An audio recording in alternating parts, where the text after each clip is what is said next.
Sawadee Kap. Hello and welcome to Daily Wisdom, Walking the Path with the Buddha. I'd like to thank you for joining us today because this is going to be a really special class. This is coming to the end of our group learning program where we have been studying this book, Developing a Life Practice, The Path That Leads to Enlightenment. And we're going to be restarting this program in a matter of just a few weeks. But now that we're coming to the close of this program, what I typically like to do is kind of refresh everybody's memory of things that we taught towards the beginning of the program. Breathing Mindfulness Meditation is taught at the very beginning of this program as a 4-part series, which is actually going to start in April. So about another 4 weeks from now, we're going to be doing that 4-part series on Breathing Mindfulness Meditation, a 4-part series on Loving Kindness Meditation, and a 4-part series on Buddhist chanting.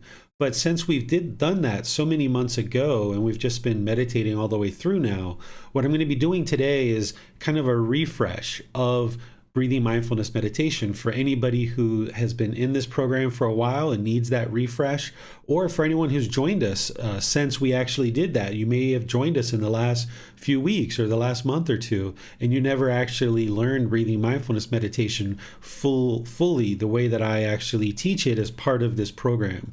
So I'm going to use today's class as a way to refresh you and really go into some of the details of Breathing Mindfulness Meditation to help build up your practice, because it's so pivotal for our practice, this path to enlightenment. If you weren't using Breathing Mindfulness Meditation, you wouldn't be able to experience enlightenment. But also, attaining enlightenment isn't only doing Breathing Mindfulness Meditation either. So a practitioner is going to need a very well-developed practice of Breathing Mindfulness Meditation. So that's why I cover this multiple times, and at the very beginning of the group learning program, I cover it in a 4-part series to really ensure that beginning students are really deepening their practice and building it up from the beginning. So once again, I'd like to welcome all of you to our class. I'll be pausing at different times in order to allow you to ask any questions as we go. And most likely towards the end, we're going to have some time to actually do Breathing Mindfulness Meditation together as a group. But first, let's go ahead and move into discussing the teachings of the Buddha as it relates to Breathing Mindfulness Meditation. The way that I like to share teachings is I'm not interested in students believing anything that I have to say, and not even believing anything that the Buddha has to say either, because belief isn't going to actually lead to enlightenment. Instead, what you do is you learn, reflect, and practice the teachings, and then as you do that, then you see the truth for yourself, that it's improving the condition of the mind. Because the cause of discontentedness is craving, desire, attachment. That's the cause. All the anger, sadness, frustration, guilt, shame, fear, boredom, loneliness, all these discontent feelings and others are all being caused by your own mind. So by training your mind, you can move it to this enlightened mental state, which is peaceful, calm, serene, and content with joy permanently. But you wouldn't be able to do that with belief. Instead, you need to learn the teachings, like in a class like this or through the other resources that I offer. You then need to reflect on those teachings and probably seeking some guidance for clarification during that time. And then you need to start practicing, actually doing the work in your day-to-day practice. And even there, you're probably going to need to circle back at different times and get more clarity and seek guidance by asking questions. And through this process of learning, reflecting, and practicing while seeking guidance with a teacher, you're going to gradually see the truth that the condition of the mind is improving. So rather than believe me that Gotama Buddha even taught meditation, that's pretty obvious and most people really know that. But rather than even believe that, what I like to do here with Breathing Mindfulness Meditation and introducing it is just share with you just a few of the words of the Buddha as it relates to meditation. And I dedicated an entire book to this. Volume 7 in this book series, The Words of the Buddha, are all the most important and consolidated teachings of the Buddha on breathing mindfulness meditation. But here are just a few words so that you don't even have to believe me that the Buddha actually taught breathing mindfulness meditation, and you don't have to believe me about the importance of breathing mindfulness meditation, but instead you can see it in his own words. Here's some of his words. He says, "Meditate, monks. Do not be complacent, lest you regret it later. This is my instruction to you. Because if you're not meditating and you are complacent, then you're going to regret it later when you're sad, when you're frustrated, when you're feeling guilt and shame, when you're feeling bored and lonely. You're going to regret it later because you're going to be sitting around with these discontent feelings and others, and you're going to just wish that your mind was further trained than it is. So rather than become complacent when everything's fairly peaceful, everything's fairly relaxed, fairly content and joyful, instead you just stay consistent and dedicated and determined and diligent on your meditation practice. Continue to meditate and continue to evolve the mind to this enlightened mental state where it's permanently peaceful, calm, serene, and content with joy, or else you regret it later. The other thing that he might have been saying here too is, as part of this cycle of rebirth, if we don't experience enlightenment in this life, we will be reborn into another realm of existence, which is not ideal. There's going to be continuous rebirth until we get to enlightenment. So this is probably one of the only places that I see the Buddha kind of giving just a little bit of a nudge. And this is like the Buddha's way of doing that, is just saying, don't be complacent lest you will regret it later. This is my instruction to you.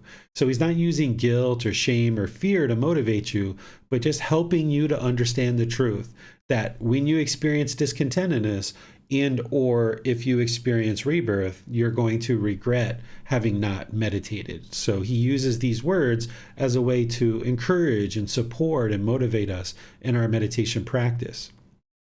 He also shares this word, it's part of a longer teaching, where he says, a pot without a stand is easy to tip over. So the pot is the mind. The stand is your meditation practice. So a pot without a stand is easy to tip over. So the mind is going to easily become discontent without a meditation practice. And the more you meditate, the more you develop your practice. It's like making that stand wider and wider and wider. If you're just starting to meditate, or you haven't meditated in the way that the Buddha teaches, then you have a very small stand, or maybe no stand at all. It might just be like a little dowel rod, and it's easy to tip that pot over. But then as you learn the Buddha's teachings and you understand the way he taught meditation, and you develop that practice more and more, this stand gets wider and wider and wider and wider. And now that pot on that very wide and stable stand of your meditation practice is very challenging to tip over because the mind is well trained. So a pot without a stand is easy to tip over. But another way to say that is a pot with a very wide, broad, solid stand is not easy to tip over. So that's what you're going for when you're developing your meditation practice, is to develop a very well-refined practice that is very consistent, and that you do it over an ongoing period of time, so that you get this broader and broader stand to support the mind. Therefore, it can remain peaceful, calm, serene, and content with joy permanently. Once the mind fully eliminates all the pollution, it can get to this enlightened mental state where it no longer experiences discontentedness. Now, here's a words of the Buddha in one of his discourses where you can see just how much of a priority breathing mindfulness meditation is. He taught it as a number one priority in terms of meditations. There's 4 different meditations that I teach as part of this path to enlightenment, but in terms of all of them, breathing mindfulness meditation is the highest priority. The Buddha even says in other parts of his teachings that in terms of producing wholesome karma, or wholesome results or wholesome outcomes, he says the very best thing you could ever do for your life is breathing mindfulness meditation. As I read this next part of his teachings, it's important that you don't look at these teachings in isolation, because you're going to hear the Buddha saying that there's this one thing that leads to enlightenment, which is breathing mindfulness meditation. But there's also all these other things that you need too. This is his way of essentially showing you and explaining to you and guiding you about how important and how much of a priority breathing mindfulness meditation is. So here's what he says. Monks, there is one thing that, when developed and cultivated, leads exclusively to liberation, to freedom from strong feelings, to elimination, to peace, to direct knowledge or experience, to enlightenment, to nibbana. What is that one thing? Mindfulness of breathing, breathing mindfulness meditation. This is that one thing that, when developed and cultivated, leads exclusively to liberation, to freedom from strong feelings, to elimination, to peace, to direct knowledge or experience, to enlightenment, to nibbana. So here he's just saying how much of a priority breathing mindfulness meditation is, and he says this in other ways and other teachings too. He's not saying literally that you only need one thing, because he has an entire path to enlightenment. But in terms of what is a real priority, breathing mindfulness meditation is a real priority, because in order to get to enlightenment, you need to eliminate discontentedness. What's causing discontentedness is craving, desire, attachment. Breathing mindfulness meditation is how you eliminate craving, desire, attachment. It's one of the primary solutions to eliminate craving, desire, attachment. So since craving, desire, attachment is the primary problem that's causing discontentedness, breathing mindfulness meditation is the primary solution to resolving that. So here you can see in the words of the Buddha that he absolutely taught meditation, and you can see how much of a priority it is for your practice in order to get to enlightenment. And this is one of the benefits of studying with the words of the Buddha, that you're not trying to guess, you're not trying to figure out, you can see exactly what he taught. And there's other parts of his teachings that go into a lot of other detail. That's why I dedicated an entire book of this series to it. So what I'm going to share with you as part of this class is helping you to understand those teachings, but not necessarily using his word by word like this, but really encapsulating what he shares. And then should you ever be interested to dive into what he actually literally said as his own words, that's where volume 7 comes in, is that you can see in the words of the Buddha how he said what he said, and then I'm encapsulating that in kind of a summarized version to make it easy for you to digest through learning, reflecting, and then you can start practicing. So some things to think about as you get started on your journey with meditation, kind of some basics or meditation basics that you should keep in mind, is let's first be sure that we all have a common understanding of what meditation is. Because of this universal truth of impermanence, even a word like meditation is thought of differently by different people. So one of the things that I do in this book series is, if I'm ever going to be sharing a certain topic, I always make sure I define what it is that I'm sharing. I never assume that the definition that I have for meditation is the same definition that you have for meditation. So instead, I put these definitions at the very beginning of chapters to be sure that we're on the same page of what meditation is. So here's how I define meditation. Meditation is a technique to actively train the mind during dedicated, independent, purposeful training sessions to eliminate and or cultivate various qualities of mind in the positions of seated, lying, standing, or walking. This is really important to understand, because nowadays so many people think that if they're walking the dog, they're meditating, or if they're gardening, they're meditating, or if they go exercise for a jog, they're meditating, or if they go drive the car somewhere, this is a meditation. While that could be an activity that helps you balance your life and has different things, it's not meditation the way that the Buddha taught. And the reason why it's so important to understand this definition is because if you thought driving the car was meditation, for example, and all you ever did was drove your car thinking that you're training your mind to get to enlightenment, well, how's that going to work out for you, right? It's not going to work out, because what meditation is and what this path to enlightenment is eliminating these unwholesome qualities of mind and arising wholesome qualities.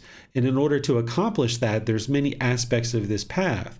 So what I'm describing as meditation and what the Buddha described as meditation is this independent, dedicated, purposeful training session where you're actively training the mind to either eliminate and or cultivate various qualities of mind. And you're going to do this either in the seated, lying, standing, or walking positions. The Buddha gave us 4 different positions for meditation because you can't permanently reside in just one position. It's not possible. So that's why we have 4 different positions, and there's different benefits and kind of pros and cons to meditating in each one of these positions. And as you use each one and you get versed in using each one, you'll decide in what situations do you like which positions of meditation, and you can kind of employ these different positions at different times in order to help you. So be sure you understand what meditation is it's this active, dedicated, independent, purposeful training session. So while we're doing gardening, while we're driving a car, while we're riding a bike, while we're exercising or doing any of these other things, these are all great and wonderful activities, but they're not a dedicated, independent, purposeful, active training session where you're eliminating certain unwholesome qualities and cultivating certain wholesome qualities. And I'm going to share with you for each one of the meditations that I teach, which qualities of mine are you eliminating and which qualities are you cultivating. We're going to share that today in today's class. The next thing in terms of meditation basics is it's so important that you have a meditation teacher. Even if you only talk to your teacher once in a while, or you kind of have, casual contact with your teacher every once in a while, it's important that as you're awakening the mind and you're experiencing different things, that you can reach out to somebody and ask for help or ask for clarification, or even just confirm that you're on the right path. This can be really helpful. In different classes, students will talk about their head feeling like it's going to explode almost because it feels like the size of an elephant, or they'll experience different colors and different lights, all different kinds of things. Students will have different questions about meditation, and they need somebody that they can have a relationship with, that they can either send a private message to, ask a question in class, maybe schedule some personal guidance, or some other way of contacting somebody who's further ahead on the path than you, that as you're awakening the mind and you're experiencing different challenges, you can reach out to somebody and ask for help.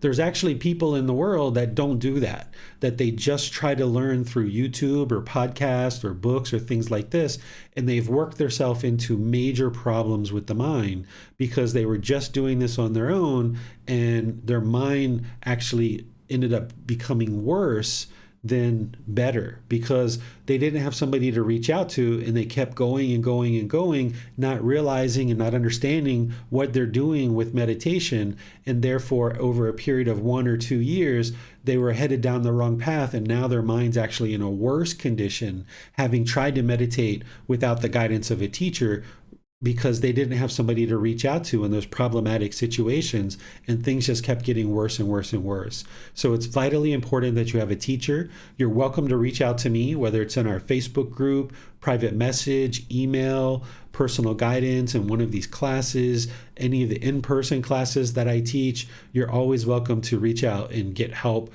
in anything that you need, including meditation.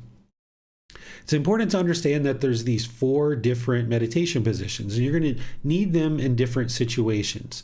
Kind of like the go-to position for meditation is seated position. When you're first learning, typically you're learning in seated position, either seating on the floor, or sitting in a chair, or some other place, because sitting is kind of a common thing, and a lot of people are comfortable and able to sit. And that's kind of like the go-to position.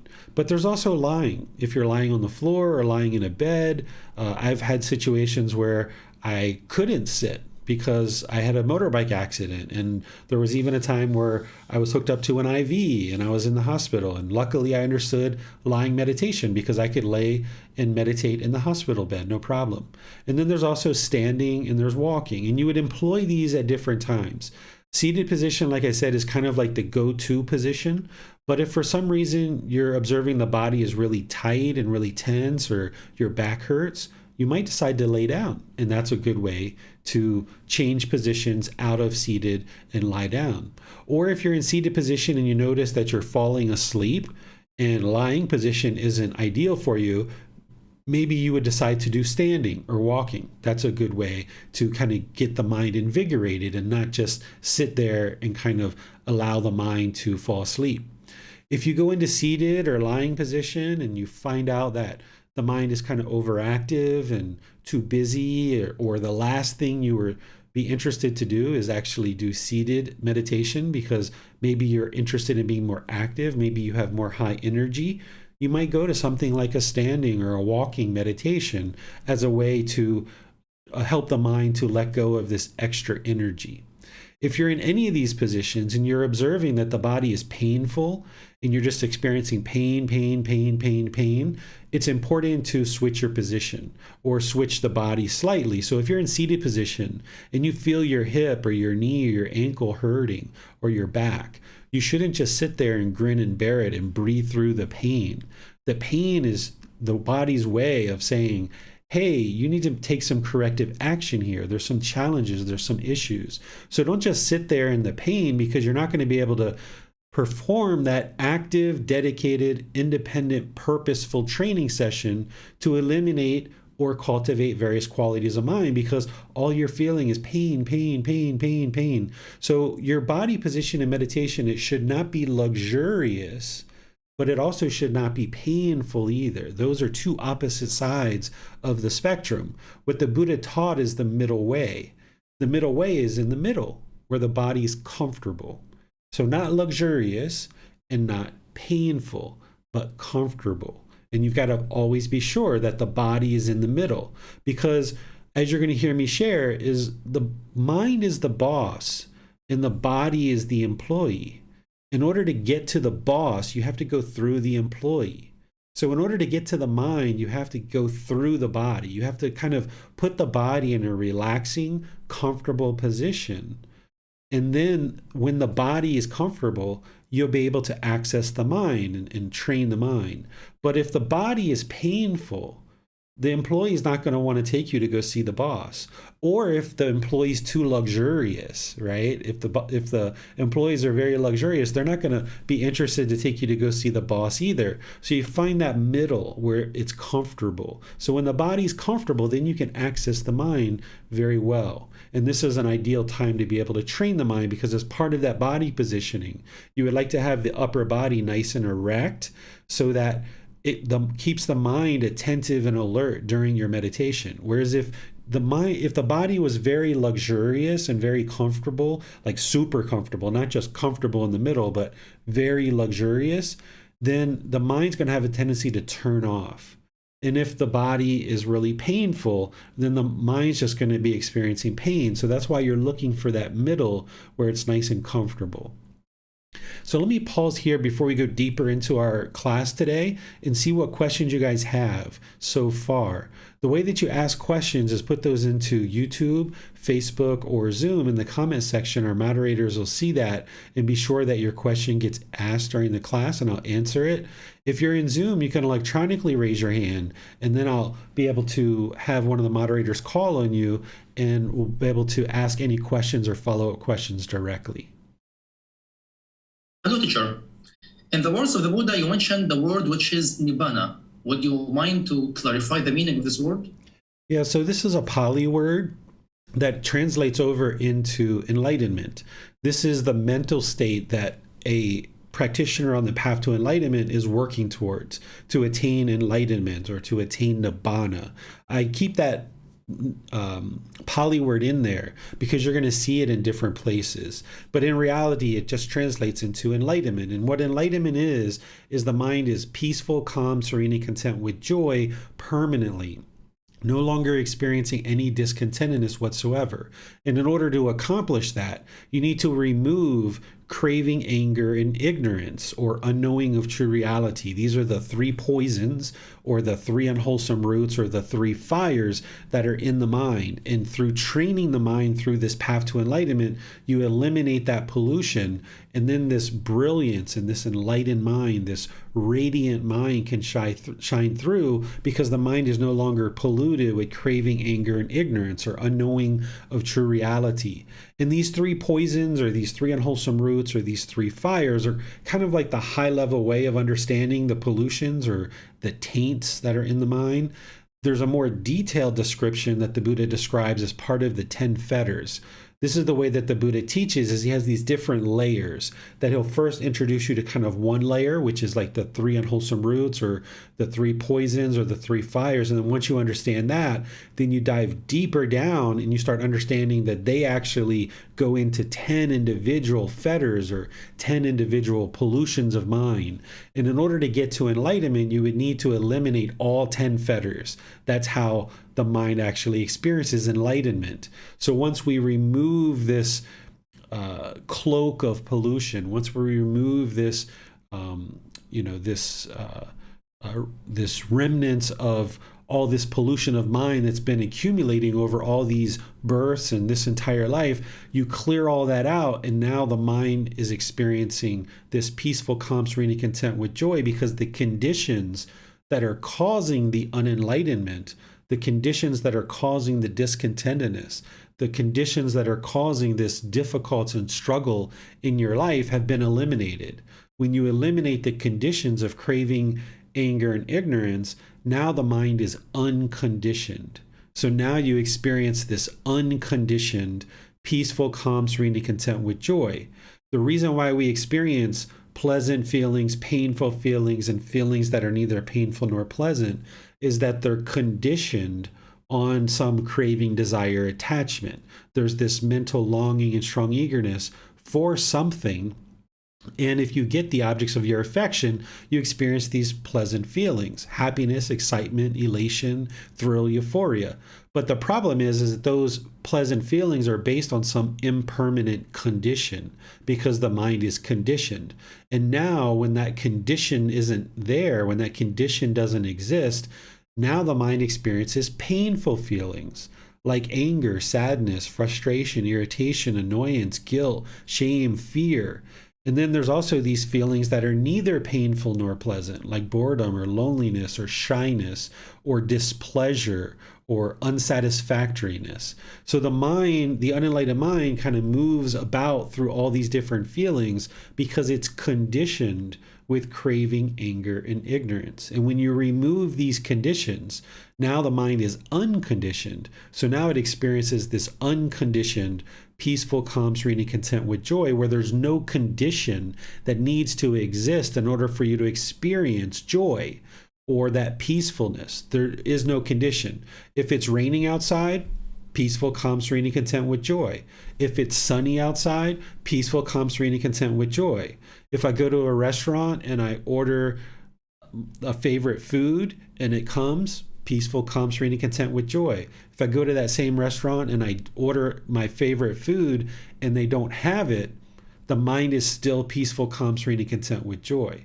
Where in the unenlightened mind, you're going to have this condition that if I get the food that I order, I will be happy. But if I don't get that food, now I'm going to be angry. I'm going to be sad. I'm going to be frustrated because I didn't get the objects of my affection. That's the conditioned mind. That's the unenlightened mind. But the enlightened mind is going to be unconditioned. It can just always reside peaceful, calm, serene, and content with joy. And we call this nibbana or enlightenment. You might even hear the Sanskrit word, which is nirvana. But the best thing to do is just use English, which is enlightenment. Well, so here you're defining meditation as a way to eliminate and or cultivate various qualities of the mind. How can one, while sitting on a chair, be able to eliminate and cultivate some qualities of the mind? So once you understand what the problems are, and that's what the Buddhist teachings are explaining, is they explain the problems that are hindering the mind from experiencing enlightenment. Then he explains the solution to the problems. Then he gives you the path of how to practice in order to experience the benefits of improving the condition of the mind. So part of the techniques and part of this path is understanding the problem, understanding the solution, and then implementing those solutions, which meditation is part of that. So what I do is at the beginning of the group learning program is I walk you through the entire Eightfold Path in 3-part series so that you can deeply understand the problem, you can deeply understand the solution, and then you can understand the solution going forward. Because once you have that understanding, then not only are you training the mind in meditation, but there's also things you need to be doing outside of meditation as well. This is why you wouldn't be able to just meditate your way to enlightenment.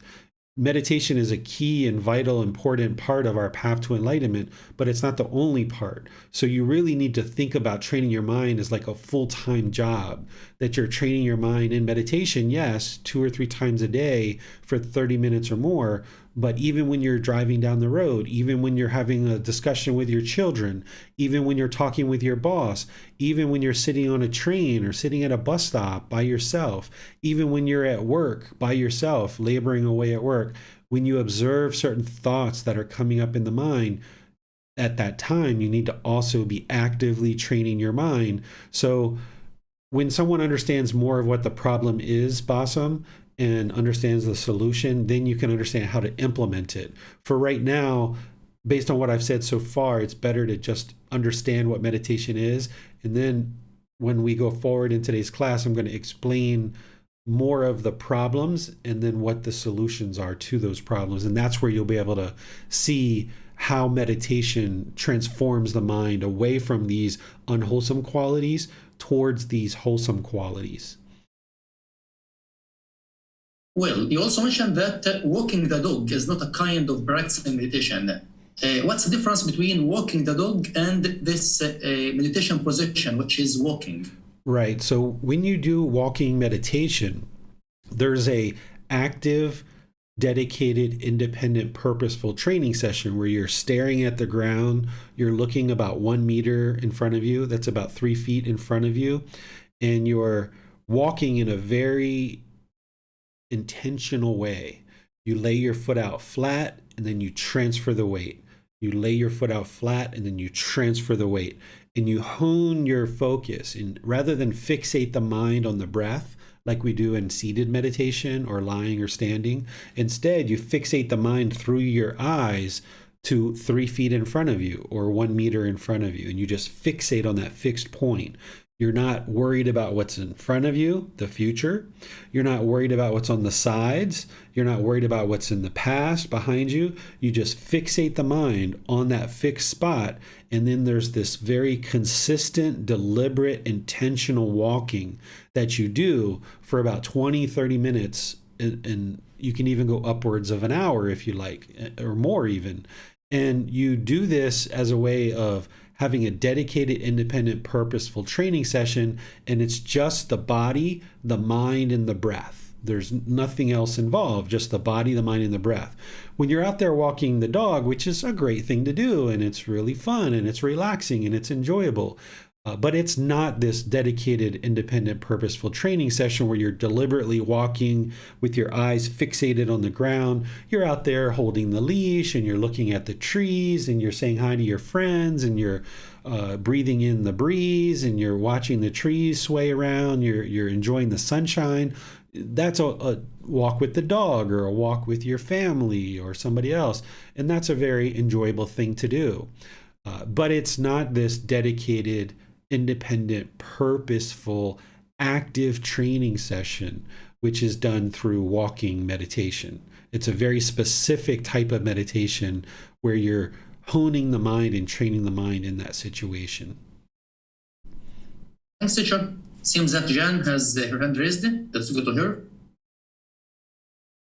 Thank you, Basam. Thank you, Teacher David.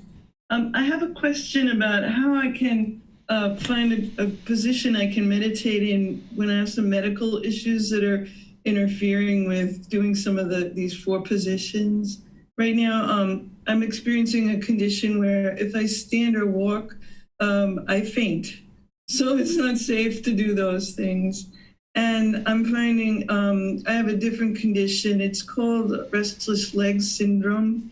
That it's a neurological condition where my legs kick. It's not under my control. And so it's interfering with me doing seated or lying meditation.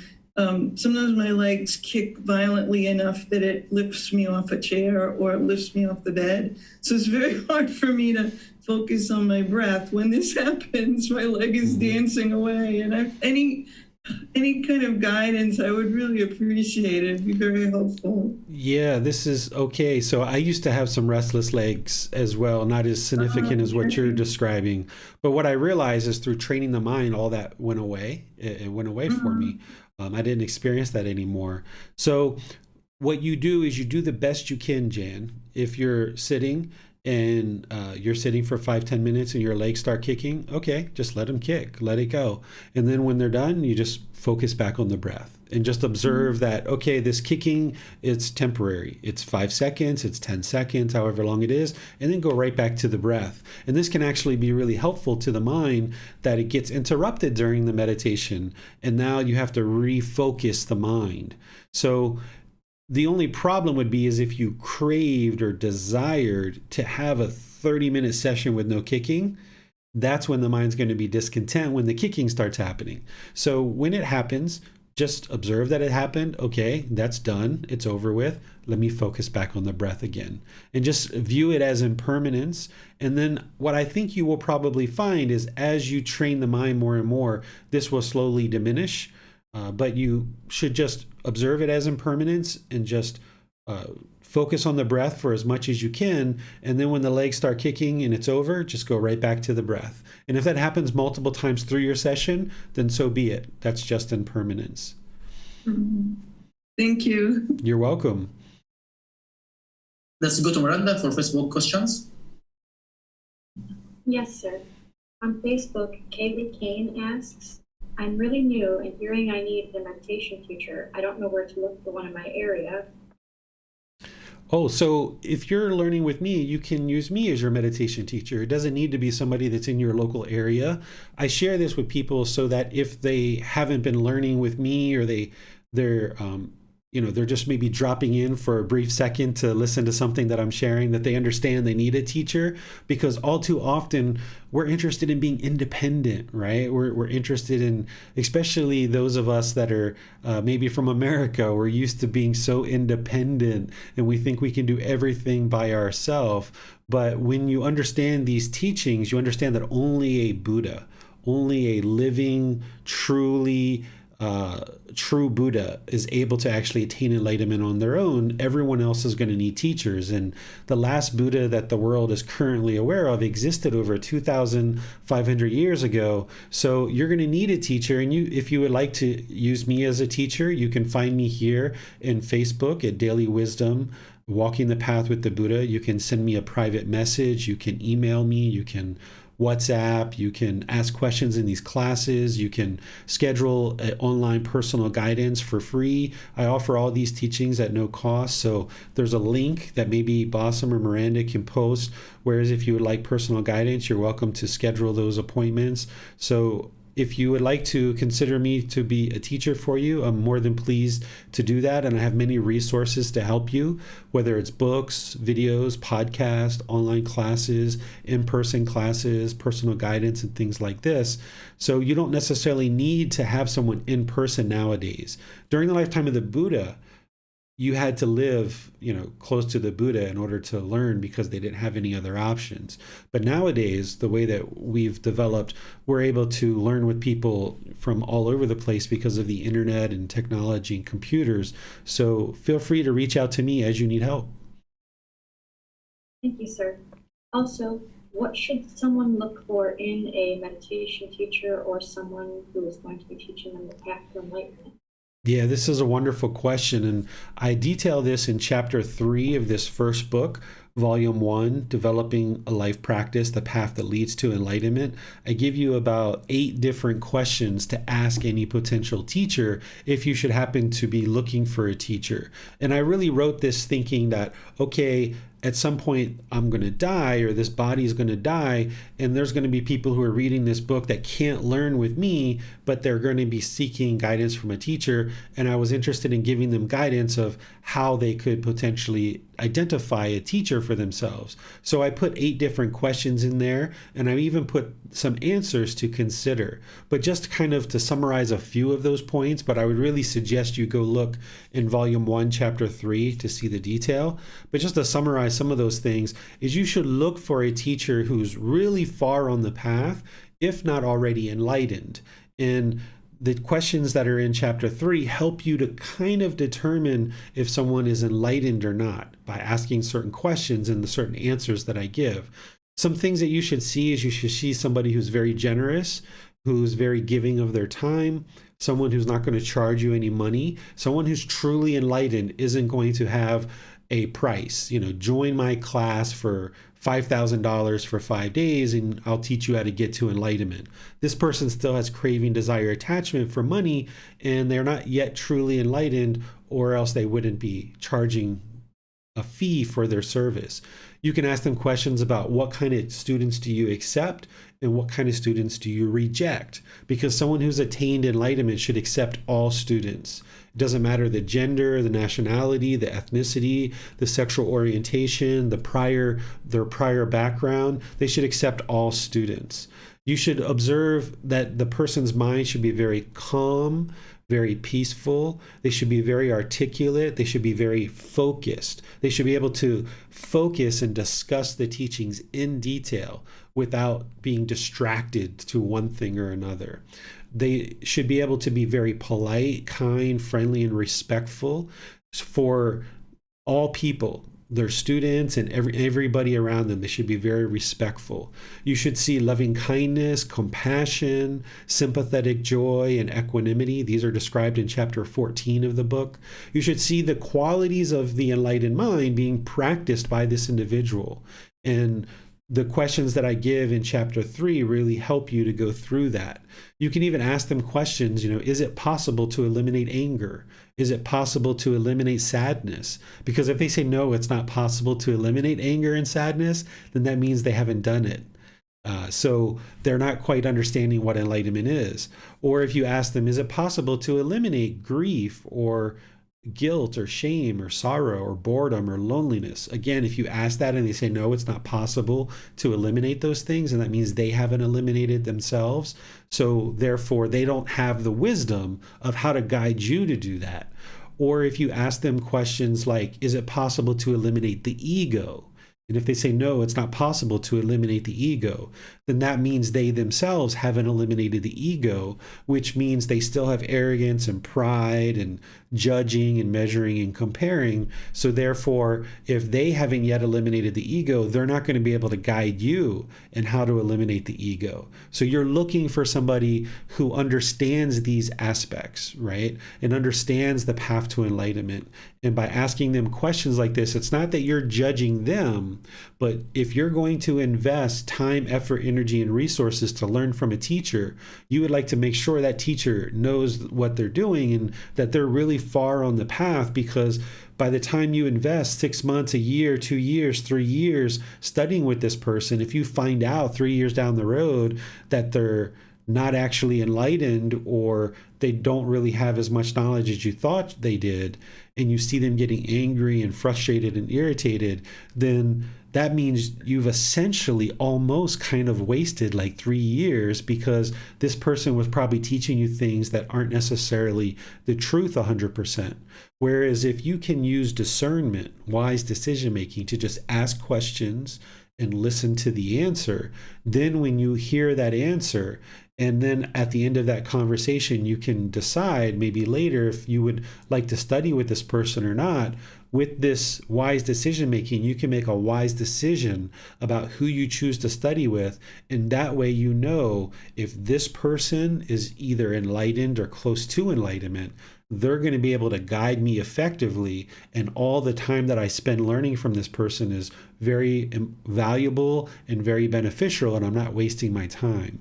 So you should see the qualities of enlightenment in the individual that you're going to study with. And one of the things you can even do is you can even ask the teacher, are you enlightened? This is a very common question. You can just ask, are you enlightened? And if they say yes, there's a very good chance that they're not enlightened, because an enlightened being isn't going to say, yes, I am enlightened, because they will have already eliminated any kind of arrogance or pride, not interested in professing that they are enlightened, but instead they would be focusing the conversation more on helping you to attain enlightenment. They shouldn't be self-absorbed and arrogant and prideful and walking around with a chip on their shoulder, boasting that they're enlightened, because an enlightened being doesn't do that. So if somebody is boastful or very quick or very easy to say that they are enlightened, this is a very good indication that they aren't enlightened. So if you just ask them, after you ask several questions, you can ask them, are you enlightened?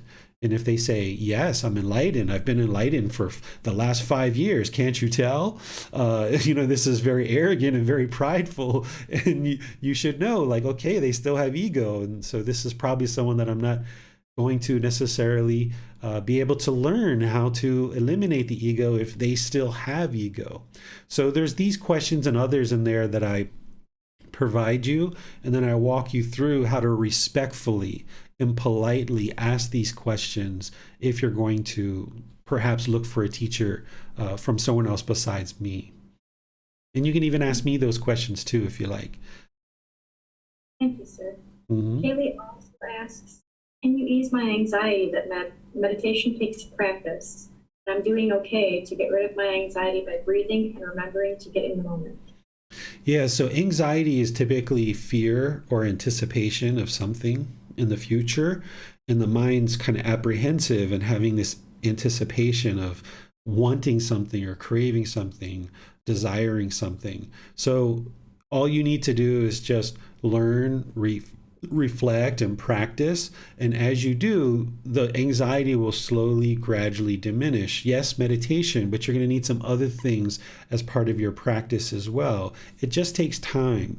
This is another thing. Not only do we try to do things independently, particularly people from America, us Americans, not only do we try to do everything independently, but we also want to be an expert today.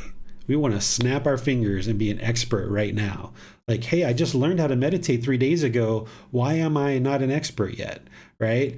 But in reality, it takes many months, maybe even years, to really refine your practice. So understand that the Buddha described the path to enlightenment as a gradual progression.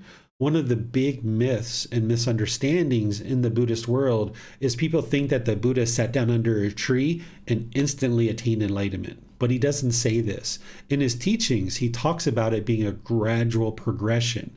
So just like the Buddha took 6 years to get to enlightenment, it's going to take you some time. So cultivating patience is really important. Patience is a virtue. Good things come to those who wait. So take your time, know that it's going to be a journey. It's not a destination. It's a journey, and it's a wonderful journey. And there's going to be struggles, and there's going to be challenges, and there's going to be difficulties, and things are going to feel uncomfortable sometimes. And then things are going to feel really peaceful. And then they're going to go back to feeling uncomfortable again.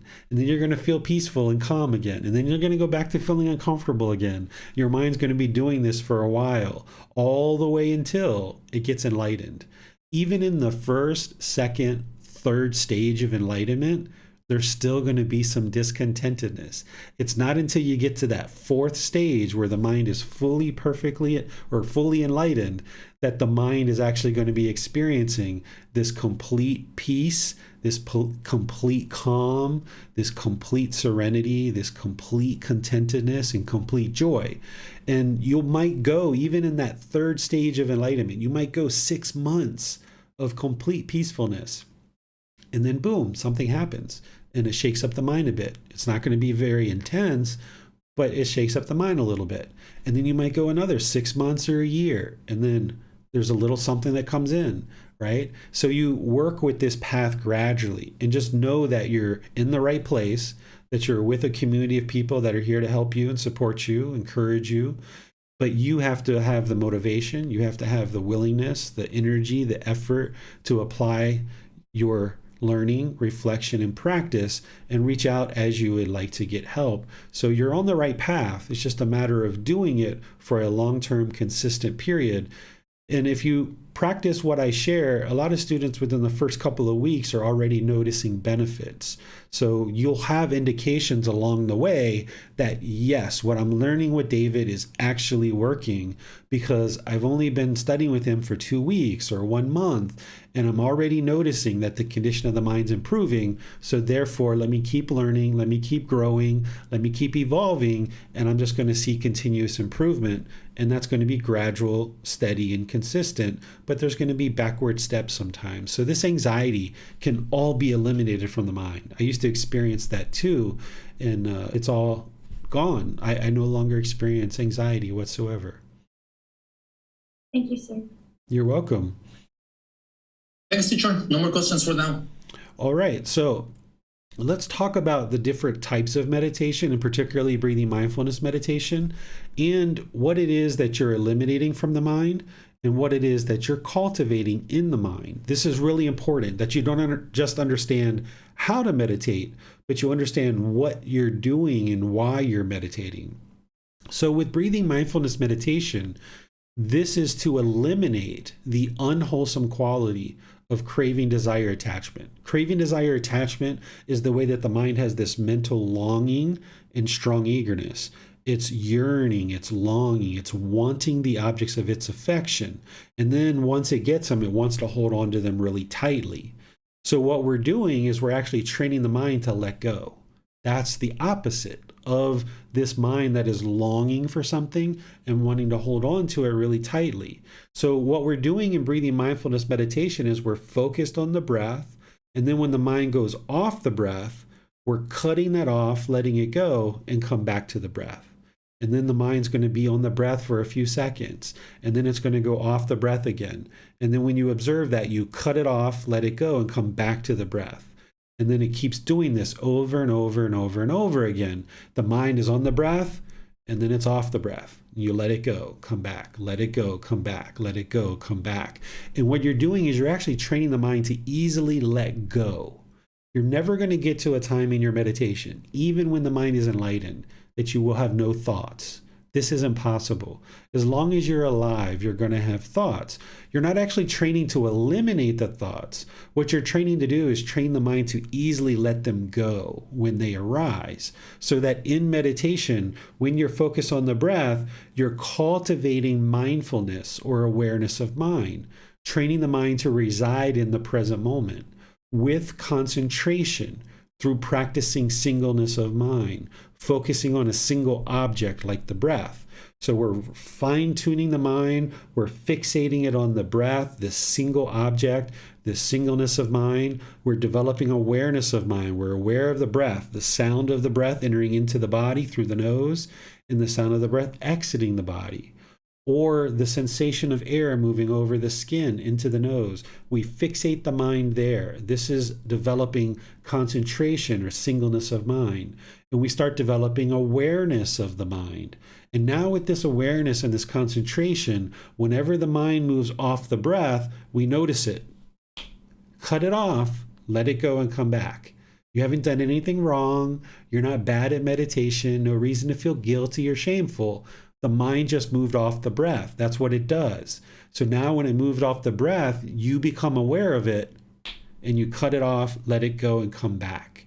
And what you do is sooner and sooner, you start observing sooner and sooner when the mind is off the breath. So when you first start meditating, you might be focused on the breath, and then the mind wanders. And it goes, and it takes you on a journey, and it goes around, and you might not realize for like 5 minutes, oh my goodness, the mind is off the breath. Cut that off and bring it back. And then you're on the breath again. And then you're just on the breath, and you don't even realize it, but the mind has moved off the breath. And you don't realize it until about 3 minutes or 4 minutes. Cut it off, bring it back. Over multiple meditation sessions, you develop this mindfulness and concentration so well that even as you're developing closer and closer to enlightenment, you realize sooner and sooner that the mind's off the breath. So rather than 3, 4, or 5 minutes, it's like 1 second or 2 seconds or 3 seconds. You observe the mind's off the breath, cut it, and bring it back. But in order to get there, you have to go through this process of gradually training the mind. So if your mind wanders for 5 or 10 minutes, that's not ideal. That's not what you're looking for. But wherever you become conscious and aware that the mind is off the breath, cut it and let it go. And what you're working towards is to shrink that time down lower and lower and lower, so that eventually you get to the point where it's off the breath, and half a second, 1 second, grab it and pull it back. Grab it and pull it back. Grab it and pull it back. Breathing mindfulness meditation, while it's the most impactful, most important meditation, it's actually, from a technique standpoint, the most easy because it's very simple. You just focus on the breath. Whenever the mind's off the breath, cut it and bring it back. It's that simple. But in that work, doing that work is the real challenge, because the mind is so polluted when you first start. You're not going to have the awareness of mind. You're not going to have the mindfulness. You're not going to have the concentration. You're not going to be able to easily let these thoughts go. You're not going to be aware that the mind is off the breath very quickly because the mind is polluted. But just like a muscle, when you're working out in a gym and you got to build up that muscle by doing lots of reps and increasing the weight of the dumbbell more and more, and that builds up the muscle. The same thing with the mind is that when you're doing multiple meditation sessions over multiple weeks and months, and you extend them for longer and longer periods, this is just like being in the gym and increasing the amount of reps, increasing the amount of weight on the dumbbell. It's the same thing when you're in meditation. You would like to do 2 or 3 sessions per day and build up to 30 minutes or more. Of course, when you first start, you might be at 5 minutes. You might be at 1 minute. You might be at 10 minutes. That's fine. That's where you are. But gradually, slowly but surely, you build this up to 2 or 3 sessions a day for 30 minutes or more. And that's where you're really exercising the mind, and it's becoming more and more refined and fine-tuned. These other styles of meditation, next week on Wednesday, we're going to be talking about loving kindness meditation. I'm going to go into that one in detail with you guys. That one is to eliminate anger, hatred, ill will, and all the lesser versions, and you're cultivating loving kindness for all beings. Then there's another 2 types of meditations that are only used in specialized situations. Everyone's going to need breathing mindfulness meditation and loving kindness meditation, because the primary problems, those high-level problems, are craving, anger, and ignorance, the unknowing of true reality. Breathing mindfulness meditation takes care of craving. Loving kindness meditation takes care of anger, and then learning, reflecting, and practicing takes care of the ignorance or unknowing of true reality by acquiring wisdom. And now you use that wisdom in your meditation practice. So these first 2, breathing mindfulness and loving kindness meditation, every practitioner is going to need those. But then, depending on what your experience is and what's going on in your mind, some people might need this meditation to eliminate sexual cravings. Maybe someone who has many different partners and they're having trouble to have just one partner. They would use this meditation to bring their sexual craving down. Or much later in practice, if you're trying to eliminate sex from your practice 100%, you might use this for that. And then as you're getting close to the first stage of enlightenment, you might actually decide to use this 4th meditation, which is a meditation to realize non-self. And this is one that I usually teach on a one-on-one basis after we make sure that your understanding of the universal truth of non-self is there. And once we know that that meditation, or that the understanding of the universal truth of non-self is there, make sure that the understanding of the fetter of personal existence view, make sure you understand what that is and what you're working to eliminate. Then after we've had a few conversations on those things and you're starting to understand it, that would be an ideal time to then start using this other meditation to realize non-self. But that's typically like a year, year and a half, 2 years down the road after you've already developed all these other meditations that you need. And these are the only 4 that anybody should ever need. The first 2 are the primary 2. The other 2 are just kind of optional and on a case-by-case basis. Now, since the lifetime of the Buddha, there's thousands of meditations out there that people have come up with. But these are things that other people came up with. These aren't the teachings of a Buddha. A Buddha's teachings are going to be very clear, very precise, and very concise. They know exactly what it takes to attain enlightenment. And by understanding exactly what the Buddha taught and what he didn't teach, this kind of lessens the burden for you that you don't have to go out and learn 20, 50, 100 different meditations. You only need to really focus on these first 2. Breathing mindfulness meditation and loving kindness meditation. This eliminates the burden of having to learn all these other meditations that aren't part of the Buddhist teachings anyway. And by focusing on just these two meditations, you can really deepen your practice rather than having this really broad, wide practice of like 20, 30, 50, 100 different meditations. Instead, you just focus on these two. You specialize in them, get really, really good at them, understand how they're working to improve the condition of the mind, understand that this is what the Buddha actually taught, and then you can really specialize and get really deep into these. And then you'll see how it connects to all the rest of his teachings. But all of these other meditations that are out there, while those people may find those beneficial, it's not what the Buddha originally taught. And what I would suggest for any practitioners, just focus on what the Buddha actually taught, because he is the discoverer, the declarer, and the originator of the path to enlightenment. Essentially, he's the one who invented this path. And that's who you're interested in learning from, is the words of the Buddha and understanding exactly what he taught, because that's what's going to lead to enlightenment. All these other changes and modifications and things that people have come up with over 2,500 years of impermanence, those things are not what the Buddha taught, and they're just going to complicate things and make it very difficult for you, because it makes the path really murky and very muddy and very difficult to understand, because those aren't teachings that the Buddha actually shared. So by refining your practice on exactly what the Buddha taught, using the words of the Buddha, then you'll know what the originator, the discoverer, and the declarer of the path to enlightenment taught. And then you can see the truth for yourself that it's actually working. So let me just pause here for a moment and see if you guys have any questions on anything that I just shared. Not seeing any question, teacher, for this time. I see Chris just rose his hand. Oh, yeah. Okay. Let's go to him. Thank you, Teacher David. I have a question. Is it common early in meditation practice that while you're able to go for a longer length, that sometimes mind or different thoughts come in while you're meditating more frequently? So you're able to pull back, but the mind is engaging outside thoughts more frequently? Is that sort of like your mind clearing itself of the toxins?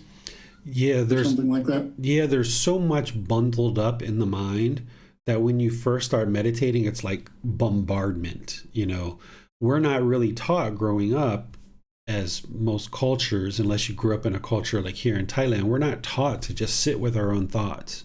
We're taught to typically bury our thoughts, and we kind of sweep the thoughts under the carpet, the proverbial carpet, right? And what we're doing with meditation is we're pulling the carpet back, and all the dust is flying all over the place. And we're oftentimes very bombarded with thoughts early on in our practice. So this is very normal, and it can take, a certain amount of time. Everybody's a little bit different, but it can take a significant amount of time to really clear that out, because not only have you been burying your thoughts for all of this life, but there's been multiple lives before this that the mind has just been burying and burying and burying and accumulating and accumulating. And now we've got this big mountain of dust under this carpet, and we're pulling that back, and the dust is flying, and yeah, we don't like it. So it's very normal, but if you stick with it, you'll get better and better, and you'll notice the mind will quiet. But part of that getting better is refining your practice, and that's why I'm taking the time to go through these teachings today, so that you guys can really refine and hone in what you're doing in meditation. Thank you. You're welcome. Thanks, teacher. No more questions. All right. So now going through kind of more in depth about how to actually conduct your meditation session is the first thing, like I mentioned earlier, is the mind is the boss and the body is the employee. Always remember this, that the mind is the boss, the body is the employee. For example, if you're going to hit somebody in the face, which we might have done at some other time in our life, if we do that, the body is just following what's in the mind. It's the mind that has the craving to hit this person. It's the mind that has the anger. It's the mind that has the ignorance. And now the mind is telling the body, hit that person, right? So the body is just following along with whatever's in the mind. So our goal on this path to enlightenment is to train the mind. Because if we can purify the mind, then we will see that our intentions, our speech, and our actions can also be purified. So our meditation practice is to train the mind. And by understanding that the mind's the boss and the body's the employee, then you can understand to get the body into a comfortable position, not luxurious, not painful, but a comfortable position, and then it'll take you to go see the boss. So that's really important. The Buddha talks in his teachings about setting up mindfulness in front of you. Mindfulness is awareness of mind, having awareness of mind. And when you have awareness of mind, then you can actually eliminate unwholesome qualities and you can arise wholesome qualities. If you're not aware of what's in the mind, then how could you ever purify the mind? I call this walking through the forest, knocking down the trees and burning up the forest. That's essentially what we do when we're off this path before we really learn this path, is we're knocking down all the trees in the forest and we're burning up the forest because we don't have mindfulness. We don't have awareness of mind. So therefore we can't restrain the mind. We just kind of almost vomit on the world and we go through with our intentions, speech, and actions, very hostile, very aggressive, very demeaning sometimes, and we have these speech and actions that cause harm in the world, and therefore harm comes back to us. So as part of your meditation, as part of this entire path, you're always interested in cultivating mindfulness or awareness of the mind. Because if you're aware of the unwholesome qualities, then you can take some action to eliminate them. And if you're aware of the wholesome qualities, then you can take some action to support them, encourage them, and don't allow them to fade. But if you didn't have mindfulness or awareness of mind, you wouldn't be able to do that. So before you go into meditation, you're not interested in just plopping down and meditating or just boom, go into meditation. You're interested in kind of setting up this mindfulness in front of you, is what the Buddha said. Start cultivating awareness. So maybe you come into the house, you take off your jacket, you take off your shoes, maybe you go empty the organs in the bathroom or something like that. Maybe you just take a little sip of water to make sure your mouth's got a little water. It's up to you. You decide. Each session's a little bit different. Some people might decide to do some chanting, and that's helpful to kind of ease the mind into meditation. Some people might choose to use prayer if you're into prayer, and that's something that you'd like to use. Some people like to use yoga or some breathing exercise or something like this. Whatever it is for you, everybody's going to be a little bit different, but you should start bringing some awareness to the mind so you're not just plopping down in meditation. That would be setting up mindfulness in front of you. Then in terms of time, frequency, and schedule of meditation, it's important to understand that you're not going to be able to have a permanent schedule of meditation. Oftentimes what we try to do when we first start out on this path is we say, okay, every morning at 8 o'clock, I'm going to meditate. And every night at 8 p.m., I'm going to meditate. And that's when I'm going to meditate. And you try to lock it in. Well, universal truth of impermanence, it's not going to happen. And then when it doesn't happen, you start feeling guilty. You start feeling shameful, right?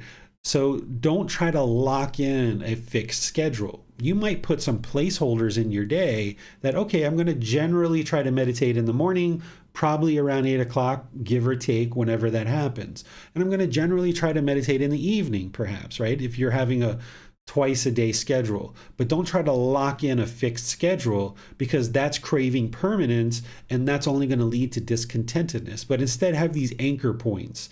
The Buddha meditated morning, midday, and evening. And remember, he didn't have a watch. He didn't have a watch 2,500 years ago, so he didn't know to meditate at exactly 8 o'clock. So if you see somebody tell you that you have to meditate at exactly 3:30 a.m. in the morning, and that's the best time to meditate, well, the Buddha didn't do that. So why is somebody sharing that today? It's because of that ignorance, the unknowing of true reality. The Buddha didn't have a watch to tell what time it was. So in his teachings, he says, I meditate morning, midday, and evening. So that's kind of a general schedule for you. Don't have this fixed schedule, but kind of have these anchor points. And if you start out with just morning, and that's what you do, okay, that's where you start, once a day. But then you'd like to kind of gradually build up to where you're doing twice a day, maybe morning and evening. And then if you build up even further, you might even be able to get a meditation in the middle of the day. But twice a day is ideal. You wouldn't be able to get to enlightenment with meditating just once a day. If you did that consistently for multiple years, you wouldn't be meditating quite enough to actually transform the mind to enlightenment. You're going to need to at least get to twice a day. So that would be ideal to get to that.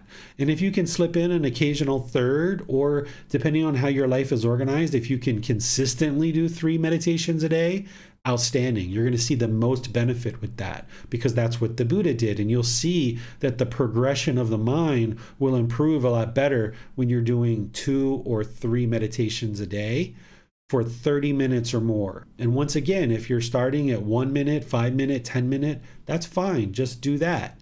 And then gradually what you're going to observe is that the mind's going to benefit from this meditation more and more, and it's going to be more likely to extend your meditation more and more. You're not actually interested in timing your meditation in terms of an alarm.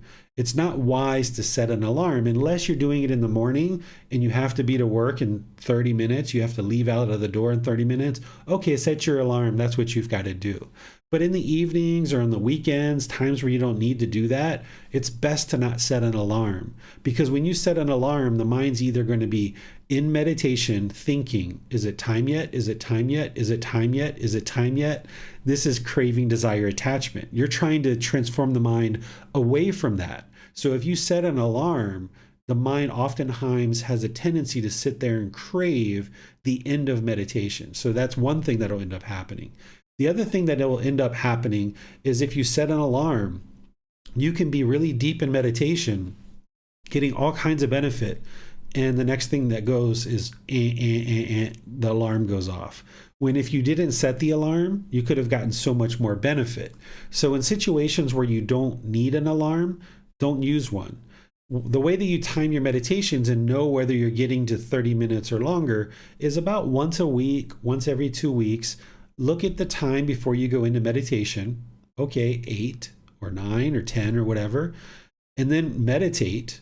And then when you're done meditating, take another casual look at the clock and see how long did you meditate for. And that's how you'll know how long you meditated. But you only need to do that like once a week, once every 2 weeks, just to ensure that you're getting up to 30 minutes and or beyond.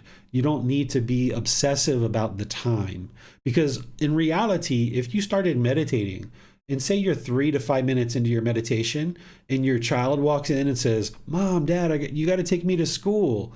It was like, "Oh, I thought you were going to walk today," or "I thought your dad or your mom was going to take you." So even that 3 to 5 minutes, there was some benefit there. Ideally, you would like to consistently on an ongoing basis get 2 to 3 for 30 minutes or more.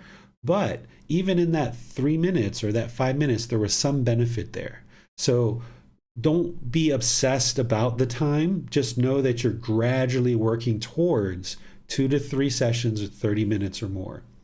If you notice any sleepiness during meditation, there's a couple of different approaches you can take here. One is you can just go to sleep. Maybe the mind needs a rest. Maybe you haven't been sleeping very well. Maybe the mind's too tired and it's not really the best time to meditate. So just go to sleep. That's one option. The other option is that you could do standing or walking meditation to kind of invigorate the mind and extend your meditation sessions. So if you're noticing any sleepiness come in during your meditation, those are 2 different ways that you can address it. If you notice any physical sensations in the body during meditation, just if the mind goes there, just cut that off, let it go, and come back to the breath. So if you're in meditation and you feel like a little itch somewhere, the tendency is the mind's going to want to itch it, because the mind craves permanent comfort. It wants this physical body to be permanently comfortable. It's not content with feeling this little bit of an itch. So the mind's going to want to itch. And then as soon as you itch that one, then there's going to be another one. And then there's going to be another one and another one and another one. So instead, when you are in meditation and you observe this little itch in the body and it arises, it's going to change and then it's going to fade away because it's impermanent. So just focus the mind on the breath and just keep focusing it on the breath. But if you go 8 seconds, 10 seconds, 20 seconds, and this itch is just so intense, it's like your mind is just, screaming at you, okay, go ahead and itch it, right? But now next time, try to extend that longer. So if it was 10 seconds, now next time try to go 15, 20, or 30. And eventually you'll get to the point where you won't need to stop and itch like that. And you'll just be able to continue to go in your meditation. But if you notice any pain during meditation, any physical pain, then take corrective action. Because if the knee is feeling pain, this is the knee saying, hey, there's something wrong here. And if you stay in that position, you might be doing some long-term damage to the knee or the ankle or the hip. So change positions. There's no rewards given out for sitting in a painful position for 30 minutes in meditation. Nobody's going to give you an award for that. So wherever you observe that the body is painful, just shift the knee, shift the hip, maybe switch to lying, switch to standing, switch to walking, whatever it is. You can switch your body positionings as you go, and then this will just help the body to maintain that comfortable position. Not luxurious, not painful, but comfortable. If you experience any visual stimulation during meditation, like some people see different colors of lights, like white lights, green lights, purple, you might have images from your past come in. You might even see some hellish beings. You might see some heavenly beings, things like this that are going on. This is all normal as the mind's awakening. Just cut that stuff off, let it go, and come back to the breath. It's normal that as the mind awakens, it starts to experience all this different imagery, and it starts to show you the real power of the mind and how powerful this mind is. And you can experience some visual stimulation. So as that's happening, just realize that it's normal. You don't have to run out and ask everybody, what does orange mean? I saw orange color in my meditation. Does that mean I'm special? Am I a special person because I saw orange in my meditation? I must be so special, right? No, everybody has those experiences. It's completely normal. Don't let the ego come in and try to convince you that you're somehow so special because you saw these different colors. Just cut it off, let it go, and come back to the breath. And then if you have any kind of external things, some people have been taught to meditate with beads or candles or even music or gongs or all of these different things, even like a special scent in the room. If you would like to use these things occasionally, go ahead. It's up to you. But 80 to 90% of your meditation practice should just be the body, the mind, and the breath. Nothing else. Because if you can strip down your meditation practice where it's just the body, the mind, and the breath, then you can meditate anywhere at any time because you'll always have what you need. You'll always have the body, the mind, and the breath in this life for the rest of this life. But if you base your meditation on having a certain music, certain app, certain beads, certain candle, certain scents, you're just stacking up all the criteria that you're training your mind. Like you can't meditate unless you have all this stuff. You need all this stuff or else you can't meditate. So now when you travel around the world, when you go to different people's houses, if you don't have all this stuff, then you're not going to meditate because you don't have your gong, your favorite beads, your favorite candle, your favorite music, your favorite app. These are just attachments that the mind's going to build in. So let all that stuff go and train the mind to just focus on the body, the mind, and the breath. Having those three things, if you have those with you, then you'll be able to actually meditate and you won't need all this stuff. So even if you're doing those things now, gradually move the mind away from needing all this stuff and just use the body, the mind, and the breath. So what questions do you guys have on this? Well, about physical sensations, some people share that we can use pain in the body to train the mind to face the painful life or the tough life in our daily life. Do you agree with this? I don't agree with this because I've experienced that, but also Gotama Buddha experienced it too.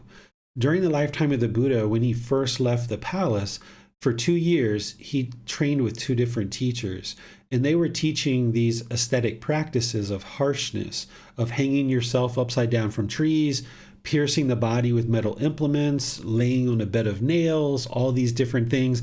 And they thought at that time that if you can overcome the physical pain in the body, that will produce enlightenment. Well, today, people are misunderstanding that the Buddha stopped doing those things. He even starved himself to the brink of death, thinking that that is what was going to produce enlightenment. And he had the realization that if he disparaged this physical body and he caused harm to this physical body, then it's going to die. And the mind isn't going to be able to be trained because the mind's going to separate from the body. So he needed to maintain this life and he needed to maintain this physical body in good working order in order for him to be able to keep the mind in this life and be able to train it.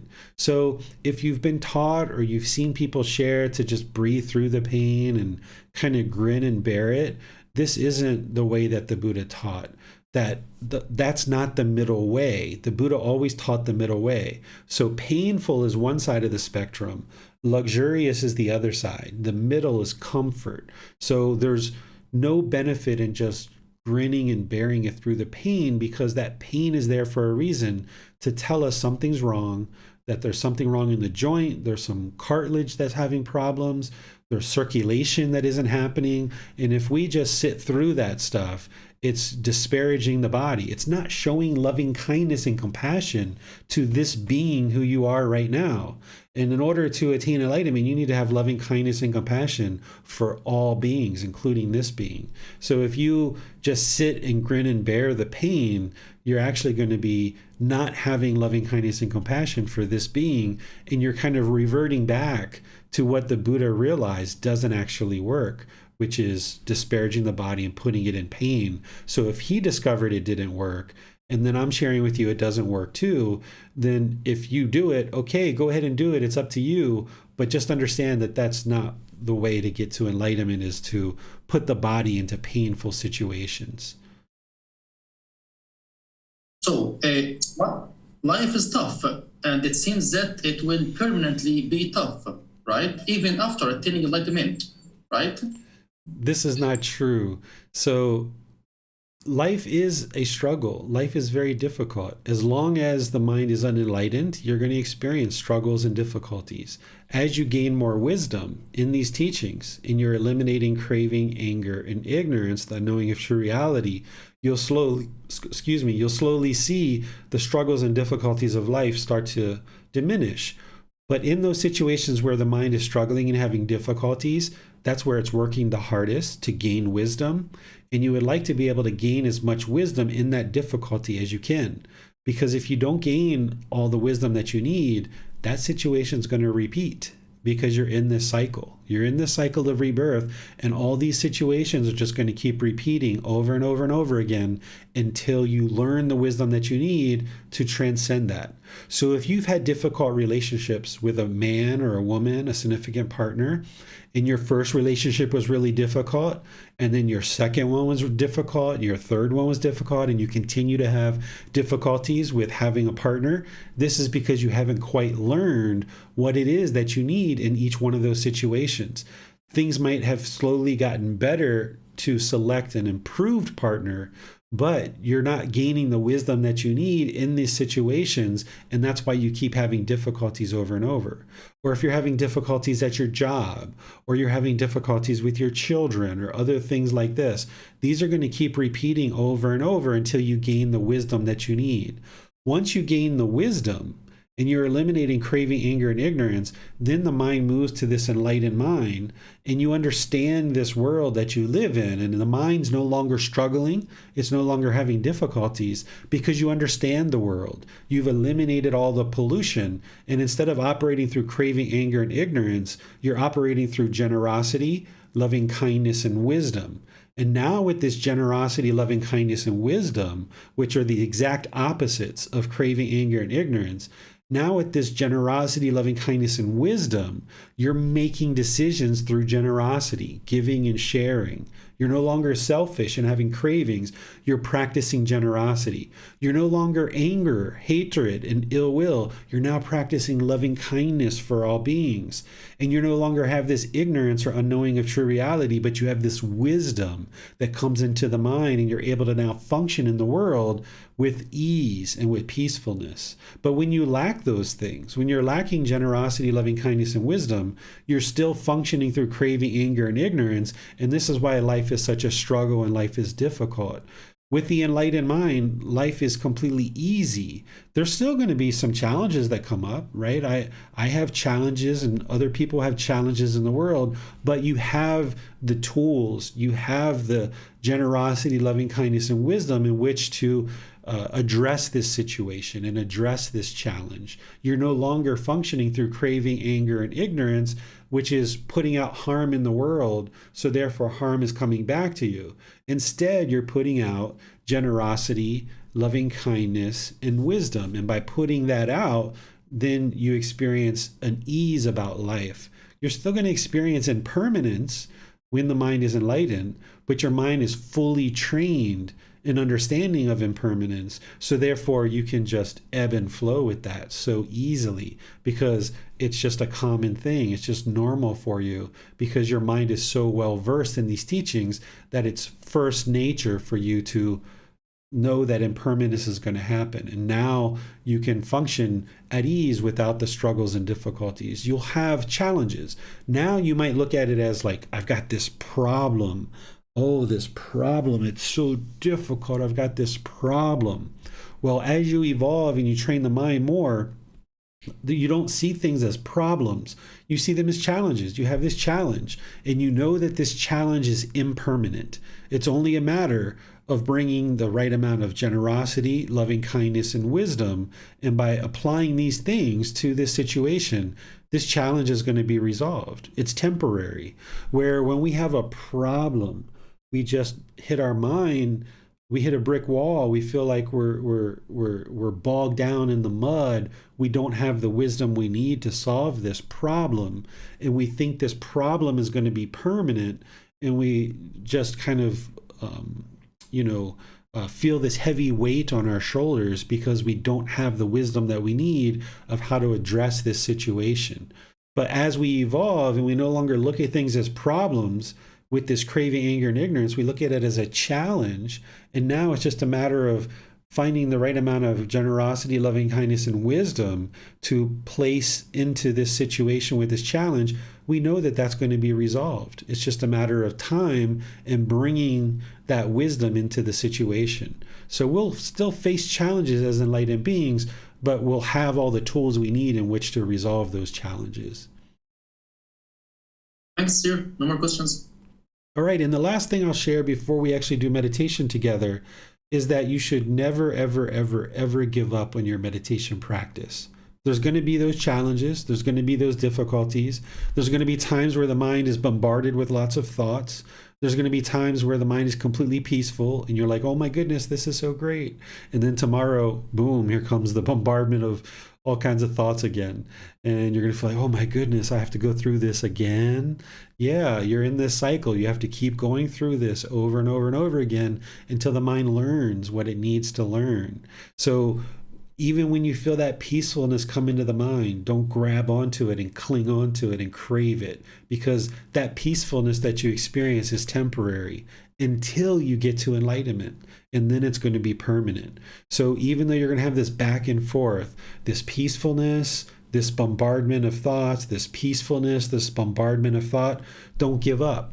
Or even when you first start, it's just going to be bombardment of thoughts, bombardment of thoughts, bombardment of thoughts, bombardment of thoughts. Don't give up, because this is the escape. If you're not interested in experiencing discontentedness anymore in your life, if you're tired of the sadness, if you're tired of the loneliness and the boredom, if you're tired of the guilt and shame, this is the solution. This is the way to escape that. But if you give up, you're never going to be able to experience that.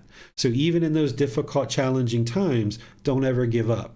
The words of the Buddha on this is, he says that when you encounter the struggle, don't shrink back from the struggle. Don't shrink back from the struggle, because it's the struggle that you're gaining the wisdom. If the mind is just peaceful, then okay, it's content. It's got everything that you need. But when you feel that struggle and that difficulty, that's because the mind's doing work. It doesn't have the wisdom that it needs. So don't shrink back from that struggle. Walk towards the struggle. Oftentimes when we're struggling, we want to run away from it because we have aversion. We want to run away from the struggle. We want to push it away. But what I encourage you to do is turn around and walk towards the struggle.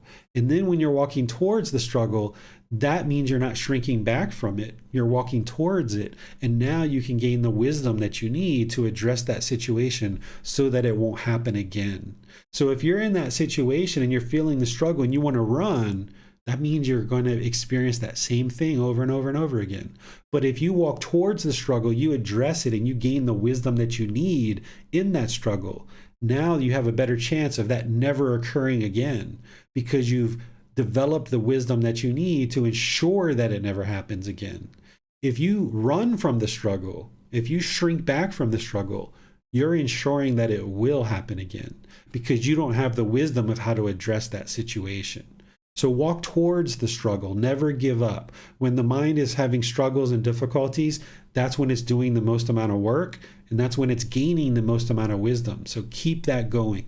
Don't shrink back from the struggle. And remember the first words that I shared today that are Gotama Buddha's words. Meditate, monks, or meditate, students.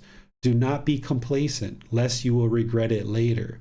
This is my instruction to you. So don't shrink back from the struggle, or else you're going to regret it later. Don't be complacent, but find that middle where you're meditating on a regular, consistent basis, gradually building up your practice.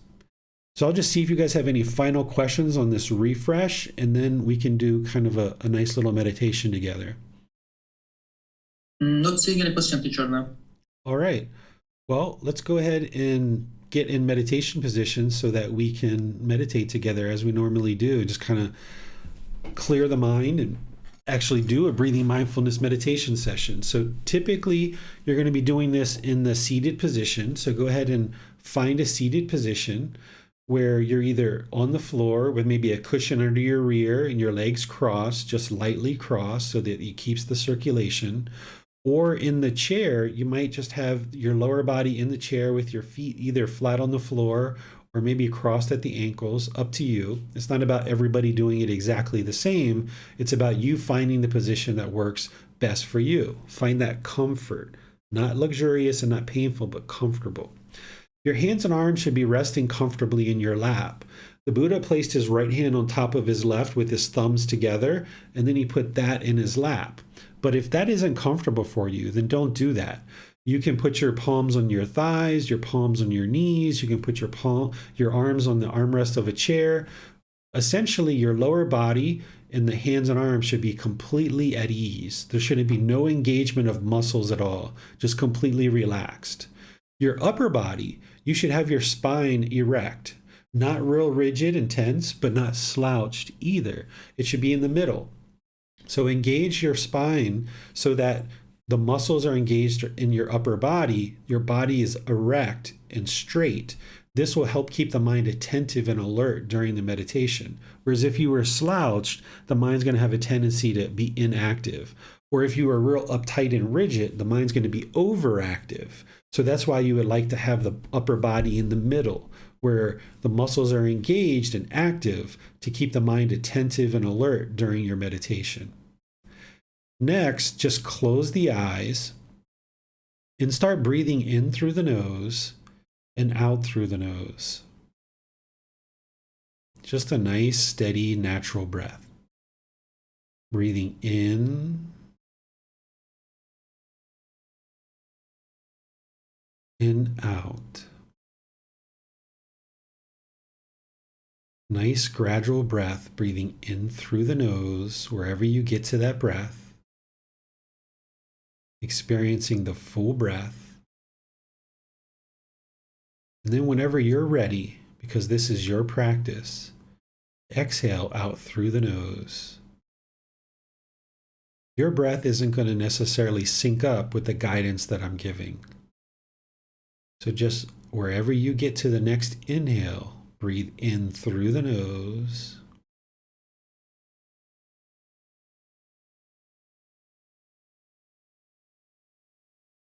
And exhale through the nose.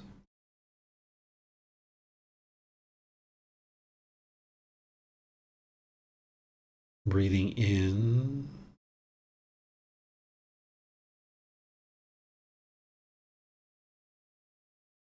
and out.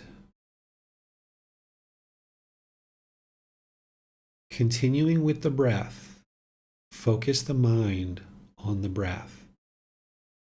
The sound of the air coming into the nose, or the sensation of air moving into the nose.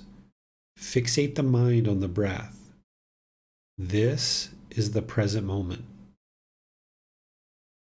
Breathing in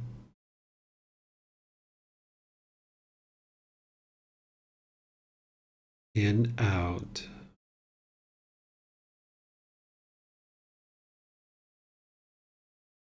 Breathing in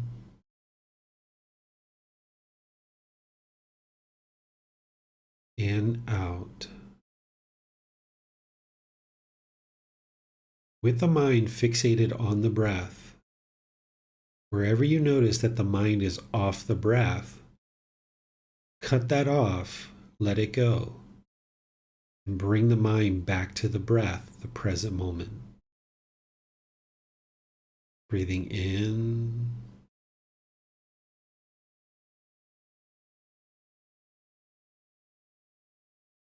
and out.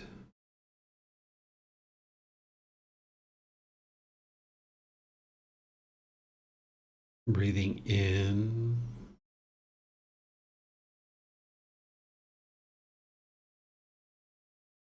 and out. With the mind fixated on the breath, whenever there's thoughts, ideas, perceptions, whenever the mind would like to go to the past or the future, wherever you observe that, you cut it off, let it go, and come back to the breath, the present moment. I'm going to let you do this work now so that the mind doesn't even hold on to this voice. No need to label the thoughts, judge the thoughts, or even observe the thoughts. Wherever you notice that the mind is off the breath, you cut that off, let it go, and come back to the breath, the present moment. You have nowhere to go. There's nothing to do. No one needs you right now. This is your time to focus on the breath. Breathing in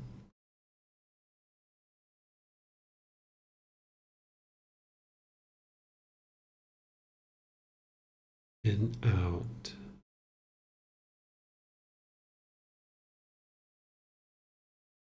Breathing in and out.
ระหังสัมมาสัมพุทโธภะคะวา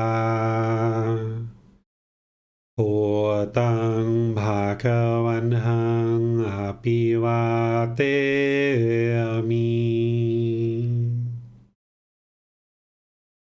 สวากขาโตภะคะวะตาธัมโมธัมมังนามัสสามิสุปฏิปันโนภะคะวะโตสาวกสังโฆสังฆังนามามิ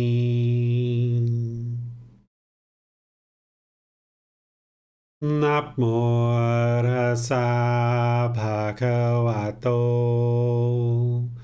อะระหะโตสัมมาสัมพุทธัสสะนะโมตัสสะภะคะวะโตอะระหะโตสัมมาสัมพุทธัสสะนะโมตัสสะภะคะวะโต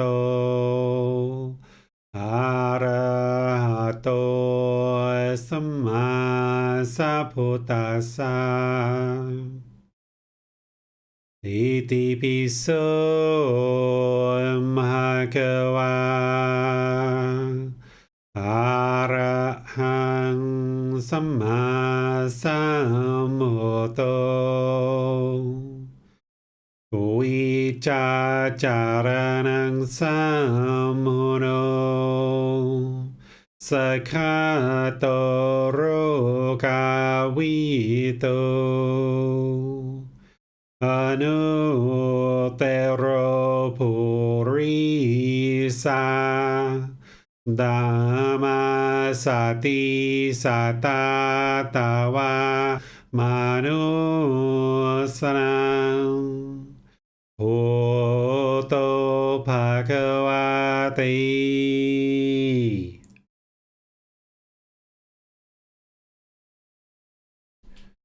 Okay, if you'd like to slowly make your way out of meditation, I'll just kind of share something with you guys as you're making your way out of meditation. Is, just like we clean the body every day and we find a lot of benefit in doing that, we need to also clean our mind every day. That's what you need to be thinking about, is just like you enjoy having a fresh body, you enjoy having a fresh mouth when you brush your teeth, you're going to also enjoy having a very clean mind. And so far, if your mind is not yet enlightened, the mind is polluted. And meditation is the way to eliminate that pollution and clean out the mind. So if you think of it that way, then each day you might have a tendency to meditate and do that regularly and see that as very beneficial and very helpful for your life. But also, just like when we were a child and we were learning how to take a shower, it was probably a good 8, 9, 10, 12 years that our parents had to constantly remind us, go take a shower, go take a shower, go take a shower, go take a shower. And then eventually we started realizing at some point that we really enjoy taking a shower and that was beneficial for our life and that we should make that decision on our own. And we started making that decision on our own. Well, now you don't have your parents to tell you to meditate, meditate, meditate, meditate. Instead, you have to have that inner discipline, that inner energy, that determination, that enthusiasm, that motivation. You have to arise that in the mind and decide that this is what you would like to do. Is you're no longer interested in living with this polluted mind, but instead you would like to now clean up the mind and experience what it's like to live with a mind that's completely clean.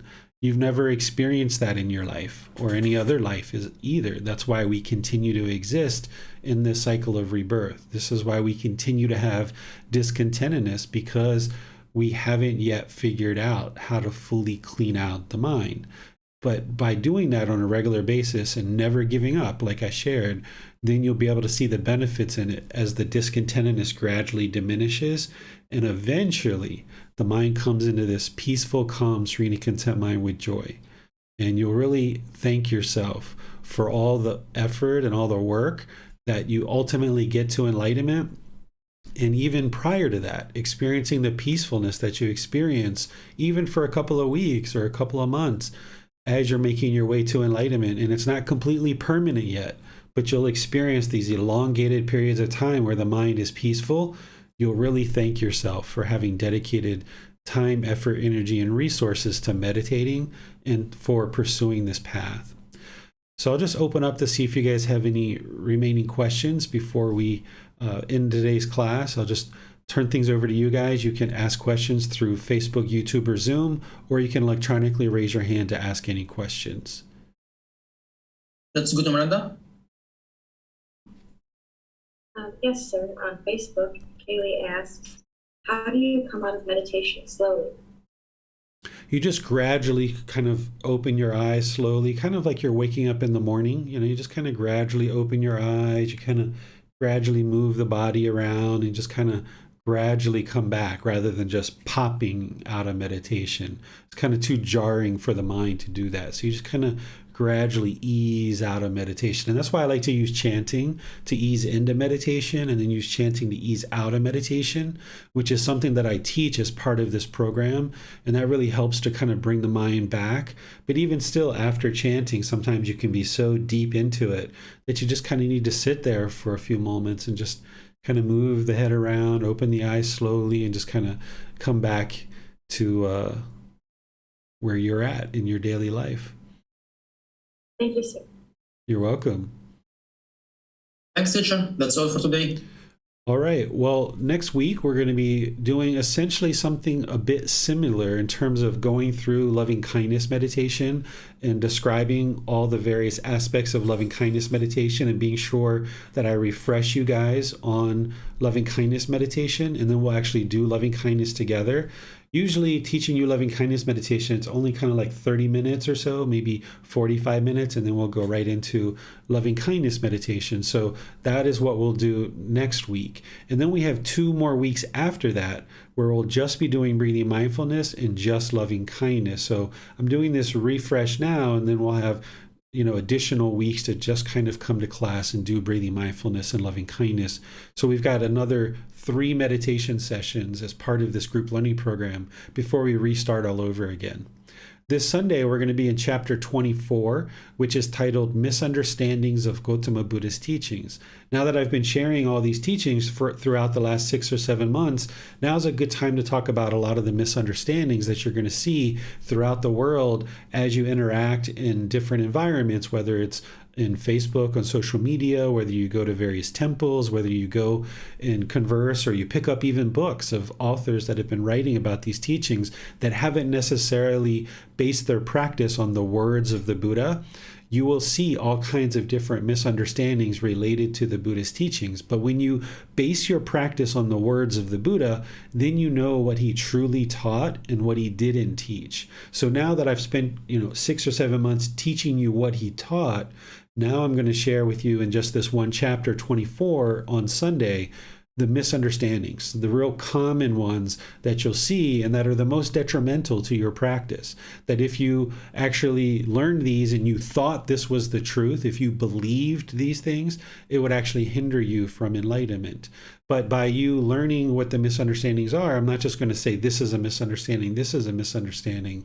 I'm going to explain to you why. And in some cases, I'm going to be using the words of the Buddha to show you how what a lot of people talk about in certain venues, that here's the words of the Buddha so that you can see directly that what's being shared in certain venues is in direct contrast to what he actually taught.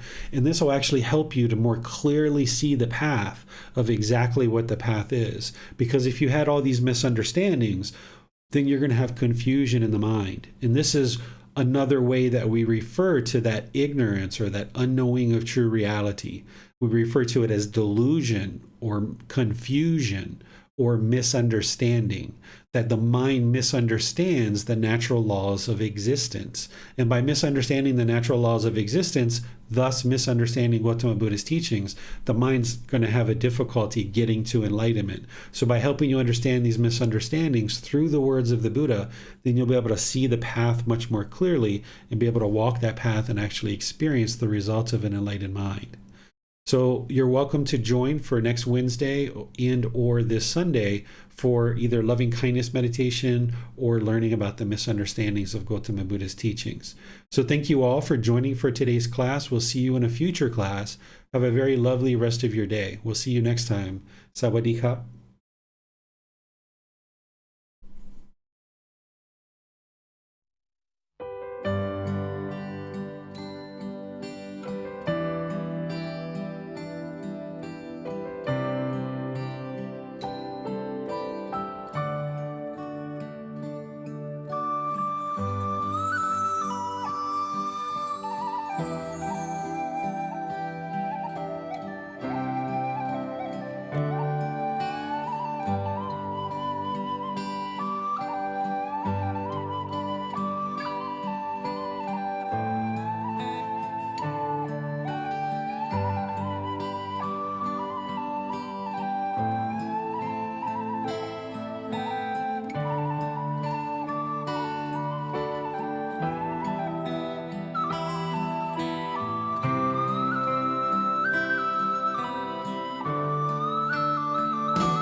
Thank you again for watching. Enjoy your meditation.